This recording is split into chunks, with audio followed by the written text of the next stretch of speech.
heading south of the Mason-Dixon. This is the Week in Review at the Abbeville Institute. Here is your host, Brian McClanahan. Welcome back to the Week in Review at the Abbeville Institute. This is your host, Brian McClanahan, and this is episode 219, covering the week of June 8th through June 12th, 2020.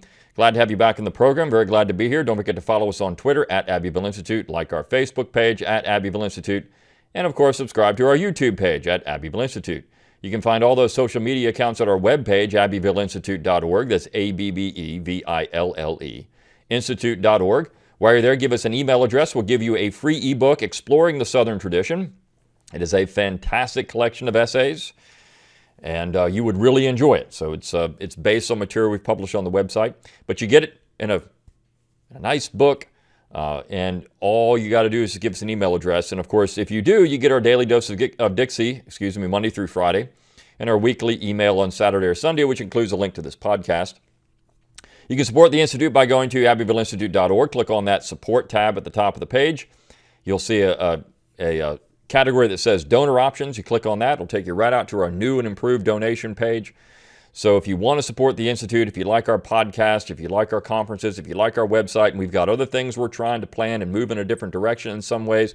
We've upgraded some things behind the scenes. All that stuff costs money.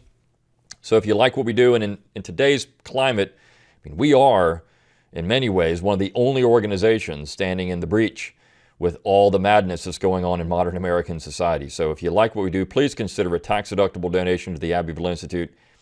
It will help do everything that you want us to do. You can also get your Abbeville Institute apparel. Just click on that shop tab, and you can be taken out to our online store. You get your embroidered material. It's good, high-quality stuff. Golf shirts, T-shirts, hats, fleece, all kinds of great stuff.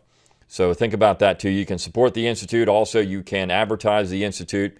And of course, always share our material around on social media. If you like what we do and you want to get people involved, it's the best way to do so by letting people know you think our articles are great or you think our material is great.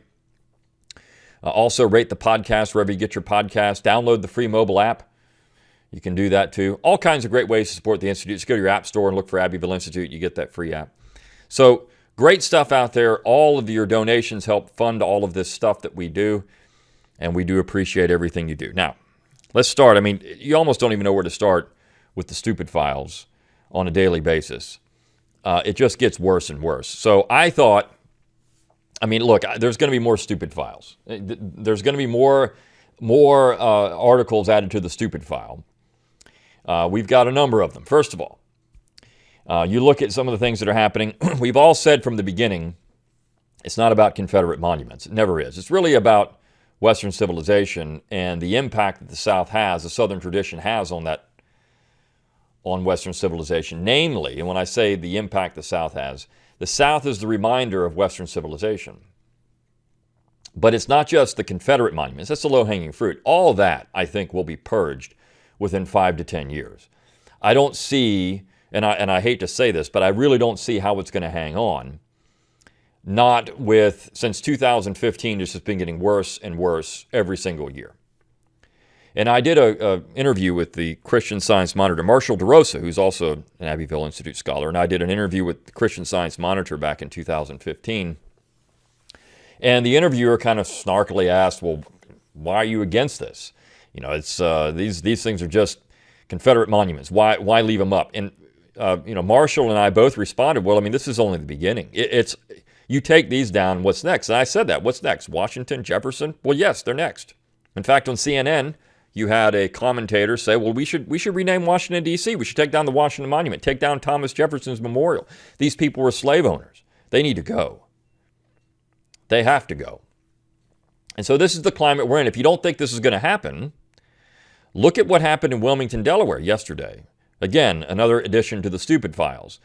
The mayor of the city of Wilmington, Delaware, which Wilmington, Delaware was, and Delaware in general, was a marginal southern state. It was included in the secession banner of 1860. Certainly the delegation, the congressional delegation in 1860 was pro-South and in some cases pro-secession. The state voted for Breckinridge in 1860 and McClellan in 1864. It certainly was not a Republican stronghold in the 1860s. And the Bayard family, which was an important part of the state of Delaware for decades, particularly James Bayard Jr. or the younger, and Thomas Francis Bayard Sr., were ardently pro-Southern. And so when you look at, and I'm sure that something's going to happen, we got to change their name, because they like the South, so they have to go. But when you look at Delaware, you wouldn't think, okay, that's a Southern state. But certainly some of the individuals that have been important members of the Delaware political tradition, namely Caesar Rodney and John Dickinson, both members of the founding generation, are two of the most important members of the founding generation. And Caesar Rodney had his statue taken down in Wilmington, Delaware yesterday. Why? Because he was a slave owner. Now, to put Caesar Rodney in context, Caesar Rodney was the pivotal vote for independence in many ways, because he rode through the night before July 2nd of 1776, got on his horse, rode from Dover, Delaware to Philadelphia to go cast the vote so Delaware would leave the Union, or the Union with Great Britain, right? Secede from the Union of Great Britain. This is what was happening. They were seceding. When I say secede from the Union, this is what I'm talking about. The UK, the United Kingdom. Caesar Rodney did this. It was one of the most important events of the American War for Independence leading up to the war. It was a pivotal moment for the American colonies, now states, in leaving the Union with Great Britain. It was secession. And I know that, there was a stupid article in National Review, and I'm sure we'll get to some of these. There's so much stuff happening now. It's hard to keep up with everything and respond to it all. It's almost going to get impossible, I think, because it's going to happen at such a rapid pace. But the National Review produced a stupid article saying, well, all these people out there that some young little nitwit wrote this thing. All these people out there that are complaining about the Confederate flag and Confederate statues going down, well, they need to understand that, this is, you can't compare it to the American War for Independence, because those people were against slavery. The Southerners were for slavery, because doofuses like Alexander H. Stephens said that they were for slavery. So there's no comparison. These people were fighting for liberty and against slavery, and they were fighting for slavery. This is one of the most stupid arguments you can find. And on my own podcast, I'll probably get into that next week. But this is what we're confronting. These are conservatives. That's why last week I called them the American Girondins, because they are the useful idiots for the left. With friends like those, who needs enemies? But we have so many stupid things happening. That's a stupid piece. Then you've got Lady Antebellum, the country music band, changing their name to Lady A because they didn't understand what antebellum, that meant racism. Of course, antebellum means before the war. It's just so stupid. People don't even know what that means. That's because we live in a functionally illiterate America. And that's because of the education system, which we'll get into one of the pieces we have this week. Americans are basically functionally illiterate. They don't understand anything. So they changed the name to Lady A, but that's not good enough because guess what? There was another African-American singer who already called herself Lady A, so this was now an infringement. This is white privilege for changing the name without looking to see if somebody else's name. And you can't make this stuff up.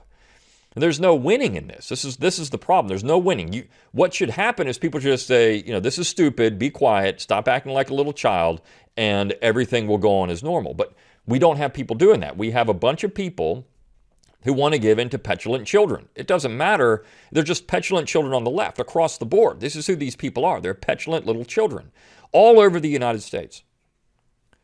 They're petulant children throwing temper tantrums for things that don't even matter. Look, the George Floyd thing is horrible, right? The guy is killed. That's terrible.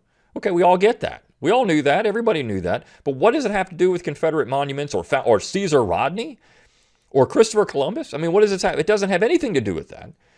If you want to talk about, situations with police and other things, that's a whole separate issue than what we're talking about here. But we all understand that the real goal is not just to talk about what to do about police and how to police people and That's not the real goal. The real goal is to tear down anything traditional in American society. That's the goal of all of this, which is why Caesar Rodney was taken down, which is why they're going after Confederate monuments, is why they're going after non-Confederate monuments. I mean, last year it was Kate Smith. You can't even have God Bless America. I mean, this is how stupid this stuff is. Then you've got NASCAR banning the Confederate flag. Now, NASCAR has been moving down this path for years, and now you've got articles all over the place. Thank God the NASCAR finally did the right thing. You've got this, and the fact is, NASCAR is spitting on its core base. NASCAR is a Southern institution. It always has been. I mean, look, you go back and look at the NASCAR Greats. You might have a few non-Southerners, I don't even know, in the Hall of Fame because I don't really follow the sport that much. But when you look at the earliest pioneers in NASCAR, they're all Southern, right? This is a Southern thing, a Southern institution, stock car racing. But now that's no good. You got to take the Confederate flag away from that. I mean, we could just go down the list of stupid things that are happening in American society right now, and you think to yourself, well, how did we get here? Well, it's because of the academy. It's because of modern education. This is where Gene Kaiser has a good piece to fund the academy, not the police. Because it's the academy, and this is what Clyde Wilson pointed out in the interview, that the part 2 of the interview series that we're running on with him. By the way, it was his birthday this last week, so happy birthday, Clyde. We're running these interviews, and he talks about how, he was a journalism major. I mean, he went to newspapers, and how newspapers used to be real newspapers. I mean, these people went out and actually local papers. They did their jobs. Why in my own podcast I say think locally, act locally. We need a renaissance of these local individuals getting involved and putting out local papers. But he started as a newspaperman, a journalist, and then got into history, and of course, the rest, working with Calhoun papers and all the things that he's done for the South. But he mentioned in that interview that nowadays that would be called media arts or something like that. And these people don't know anything. They don't know anything. They have no experiences. They don't know anything. Basically, they just want to look pretty in front of a camera and read whatever is put up there for them to read. And this is why you see all the idiotic mistakes. There was one, I just saw one of these mistakes. I think it was on CNN, I believe, but it wasn't doctored. Somebody had put on there that an individual was harmed throwing a Mazel Tov cocktail, a Mazel Tov cocktail, not a Molotov, a Mazel Tov cocktail, right? So Mazel Tov. But I mean, this is how stupid these people are that get into the copywriting and other. They're so dumb. They're so ridiculously stupid, and these are the people that are producing the content that we all go out and mindlessly watch and consume. Oh, yeah. And so this is why when you have any kind of defense of the South or the Southern tradition, you're just called all kinds of names. It's not even an intellectual argument anymore. It's just call somebody a name. Oh, yeah, there's the name, and that's who they are. I mean, I get this stuff, and we get this stuff daily from people that want to write and take the time. This is the funniest part about it. Take the time to write stupid things to us. I mean, it just shows how immature and stupid they really are. We live in stupid times, I think is the best way to describe it. So you've got that, and then, of course, you've got Kaiser saying, look, the real problem is the academy, and it is. It's true. The real problem in American society is not politics. It's not, what's going... All these people are being taught these things in the academy, whether it's primary school, secondary school, or the universities. But Kaiser points out how most universities lean so far left, and this is where you get the activists from. I mean, you look at these rallies, these protests, it's mostly now organized by, middle-class, college-educated Americans. These are the people that are out there promoting all this nonsense right now of tear down monuments and everything else. These are the people doing it. College-educated, middle-class Americans of all stripes, right? I mean, it's not just one race or another. It's all people, college-age, middle-class Americans, and or college-educated. A lot of people in their 20s and 30s. Well, that makes sense because you see, 5 years ago when we had when all this got revved up because of the idiot Dylan Roof, you had talk about people that were in high school, maybe college, maybe right out of college. These are the people that were so fired up about this. And so now those people are in their mid to late 20s to early 30s. Well, that's who's driving this right now. You see, 5 years matters. And that's the problem. It's college-educated, middle-class Americans. Even, upper, of course, you've always got the people that are moronic, like Hollywood actors and everything, that just, they're always stupid. But you have these college-age middle class, and so the academy is the main problem in all of this, all of it. This is why Kaiser says, just get rid of the academy, defund it. Because if you defunded it and you made it to where the schools didn't have the amount of money they have, and look, most professors that go to schools can't do anything else. So they get in these positions and they do whatever they want, and they couldn't get a real job. So this is what they have to do. And of course, they indoctrinate people at these schools at all levels, And the neoconservatives are as much part of this as anything else. When you have Tucker Carlson the other night getting on and denouncing anything that has to do with the South, essentially. He's supposed to be an ally. And of course, people get upset. I'm never going to watch him again. Why? I've never watched him once. You got to pick. I don't watch Fox News. I don't watch any of that. I might read an article here and there of something that people send me that's ridiculous. I'll read it because it's good podcast fodder and good things to write about. But we need to do our own things. This is the important part about the Institute. We have to put a positive message forward about the South on a regular basis. It's not just enough to react. We need to be positive. Well, what does a Southern tradition have to offer? Well, I think Clyde shows that in all of his poetry series. We're at part 9 of that. What does a Southern tradition have to offer America on a regular, daily basis? Well, you've got literature, you've got music, you've got great men. This is the Beau Trawick piece. We need to study great men. Robert E. Lee was a great man. George Washington was a great man. Thomas Jefferson was a great man. Doesn't mean there weren't great men from other parts out of the South, but what do these men from the South have to show America? John C. Calhoun was a great man. Are they flawed? Yes, because they're men. There's no perfect man. We don't do the same thing, though, with someone like Aristotle. We consider Aristotle to be a great man. If you've ever read Politics, a lot of the book is discussion of slavery and how important slavery was to Greece. But we don't go out there and say, well, you shouldn't read Aristotle because he was pro-slavery. No. We don't say that. We just think Aristotle's a great man. We should study Aristotle. But you see, the other side knows that Aristotle was like, so they're going to try to get rid of that because that is Western civilization. So you got to study somebody else, ignoring the fact that virtually every society throughout human history has had slavery. Every single society. Or somebody brought up the fact that Chief Seattle, where you have some of these protests going on, was a slave owner. Well, but we're not going to talk about renaming Seattle because that doesn't fit the narrative of the slave owner. You have Governor Cuomo saying that we need to keep statues of Christopher Columbus up because he represents Italian Americans. A foreigner, not even an American, but yet we have to take Robert E. Lee down. We have Christopher Columbus, who was an actual slave owner, and Robert E. Lee, who was never a slave owner, but we have to take Lee down. But we can keep Columbus up. This is how stupid these New Yorkers are that get into this kind of stuff. Ridiculous, right? It's all ridiculous. And I think Paul Gottfried points that out in the Friday piece, Old Virginia Weeps. How we have a situation now where you don't even have Southerners willing to stand up to defend the South. They're just, oh yeah, Confederate flag has to come down. I get emails from Southerners. I'm a Southerner. I've lived here my whole life. And you know what? My ancestors fought for Confederacy. We need to take that flag down. Because it's bad. Well, I'm sure your ancestors are very proud of you for that. The flag that they, maybe they died under, we don't want that anymore. It's bad. These people have been indoctrinated. It's horrible. This is where we are in a modern American society.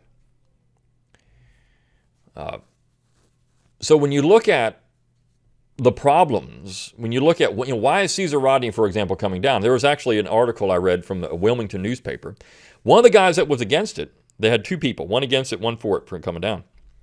The one that was against it was a white Wilmington resident. He said, well, that guy's a slave owner. It's got to come down. The guy that was for keeping it up was black. And he said, yeah, I don't care about that statue. I'm all for, we got problems out there, but that statue has nothing to do with that. What does that thing do? Here's a rational individual who's, I think everyone would be shocked, he's just a rational guy saying, yeah, this is, I go back to a piece that I read from I think it was in the Harvard newspaper, right several years ago when Calhoun was heating up again, when people were talking about, or it was Yale, when they're taking Calhoun off of Yale College, and you had one of the Yale newspapermen come down to Alabama because, of course, You've got all kinds of things named after Calhoun in Alabama, including Calhoun College. And they came down, they interviewed a student there at Calhoun College, a little African-American girl. And they said, are you offended by the fact that, Calhoun College is named after Calhoun? She said, I could care less. I mean, why would I care? You mean to tell me, this is her response. It was just outright, perplexed about why someone would have a problem. She said, you mean to tell me there's people that go to an Ivy League school that can't go to class because of the name on the building? Almost like, are you people that stupid? I just want to go get my education and get out of here and go do something with my life. That's most rational people. That's most normal people in America. But these people that are protesting, they aren't normal. They have some mental issues. I think that's really where we're getting to here. Where does a name on a building or a statue hurt you? Where does it really hurt you? It doesn't. This is all just a process by which, how can I exercise my power over you to make you do what I want you to do? In some type of, ritualistic slaughter of anything traditional in America. It's sad.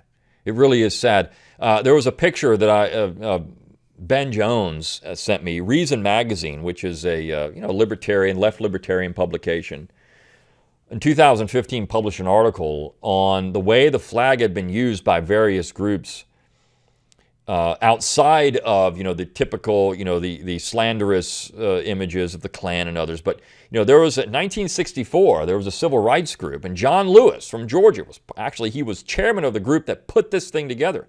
They created a logo that had a battle flag on it with a white hand and a black hand shaking hands. And John Lewis is pictured in front of a Confederate flag shaking hands, recreating the image. But John Lewis in 2015 said this thing is divisive, it's got to go, it's horrible, but here he is in 1964 as a young man standing out there shaking hands in front of a Confederate flag. Now, which is it, John Lewis? Which is it? Booker T. Washington writing that Confederate monuments or monuments to the great men of the South are necessary so people can see what great men need to be. They're flawed. They're men. Booker T. Washington's even a flawed man, but he's a great man. We should admire Booker T. Washington as much as we do Robert E. Lee.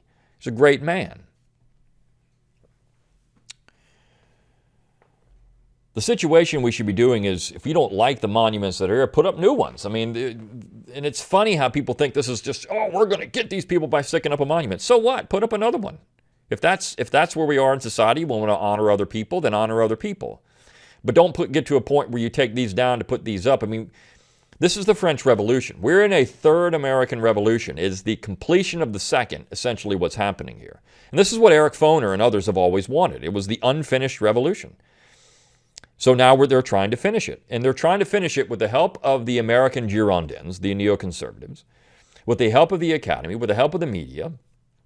They're out trying to finish the revolution. And finishing the revolution is renaming Confederate military bases, renaming military bases named after Confederate generals or ships or anything else. I mean, why even have George Washington on anything? I mean, this is a question that I think Americans are going to have to face, because it's not going to stop with the Confederate stuff. I mean, it's not. We know this. This is why the Abbeville Institute talks about 400 years of Southern history, because the South has been vital to the American experience for 400 years.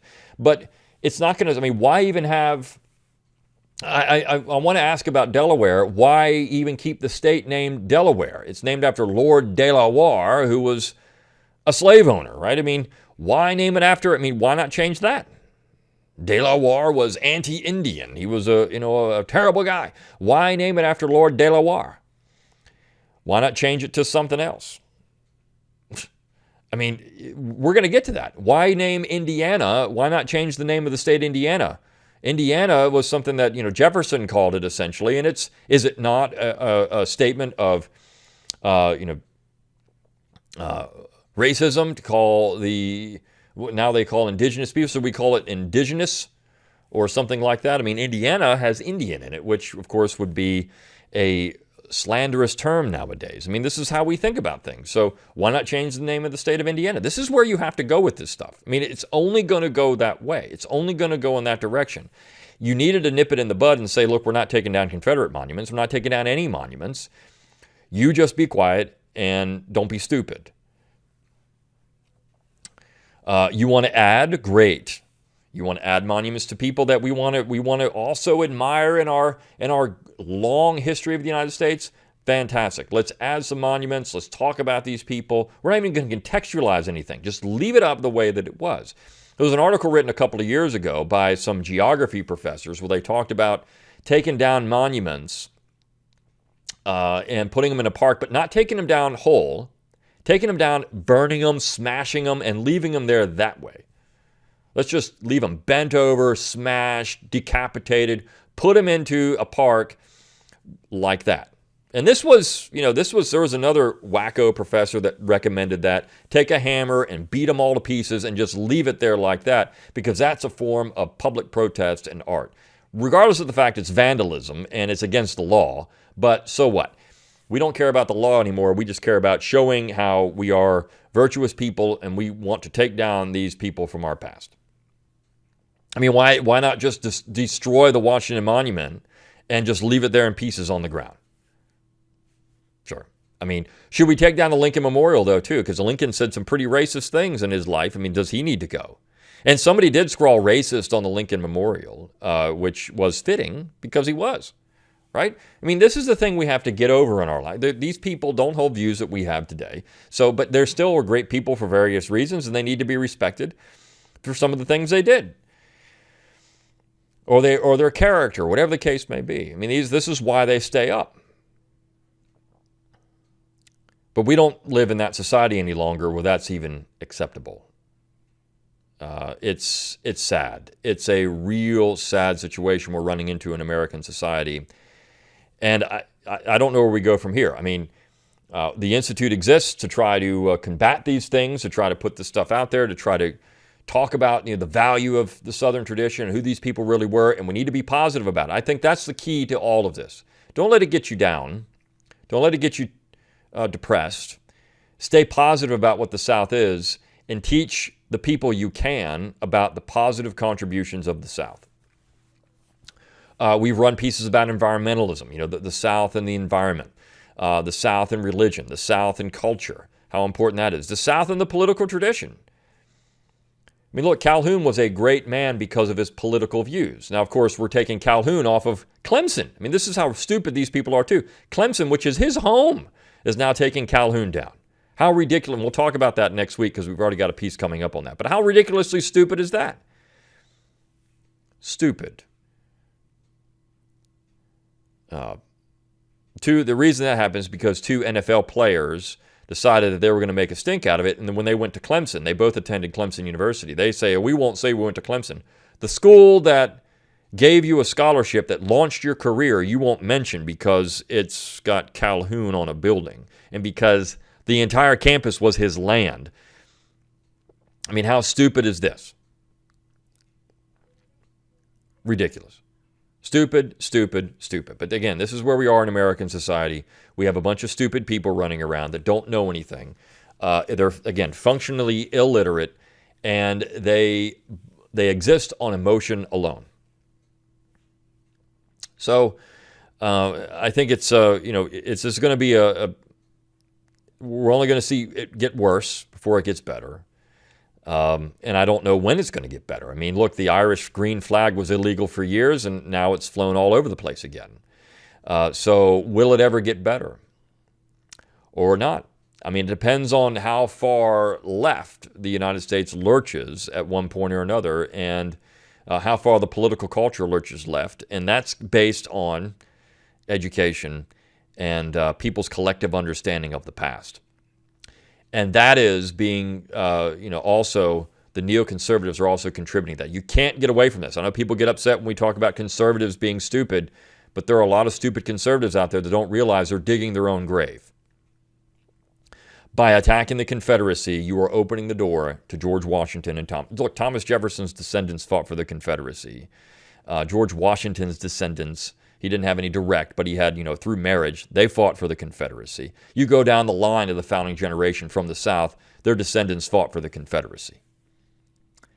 And, there's a clear link to it. Whether the neoconservatives want to mention it. The reason they don't is because they don't want to be seen, but the founding fathers were different. It's different. They want to be able to admire the founders, but they want to be able to denounce the South. You can't really have it both ways. Either you believe in independence or you don't. If you believe in self-determination, you got to, this is why I was always drawn to it. If you believe in American self-determination, you have to believe that what the South did in 1860-61 was legally correct. Whether you believe in why they did it or, whether you agree with why they did it or whatever, we can talk about causes, but the principle behind it, self-determination, was correct. They had the ability to do it and legally do it based on the American political tradition. The Lincoln administration and the Union were acting as the British were in 1775 and 1776. There's no doubt about this. So if you call Southerners traitors, well then I want to ask those people, are they still paying allegiance, still swearing allegiance to the Queen on a regular basis, and do they get up every morning with God Save the Queen? Because essentially that's where they are. All right, well, I hope you enjoyed this week in review at the Abbeville Institute. Hopefully things will settle down, but I have a feeling they won't. We'll have a lot more of this stuff to talk about, but we're also going to have a lot more stuff to talk about in a positive affirmation of the South. The poems that Clyde offers on Thursday this last week, great stuff about the Alamo and the Southern tradition. It's all great stuff.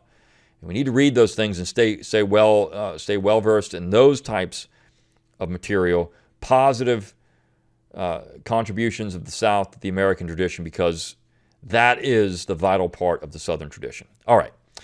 We'll see you next time. Have a good day.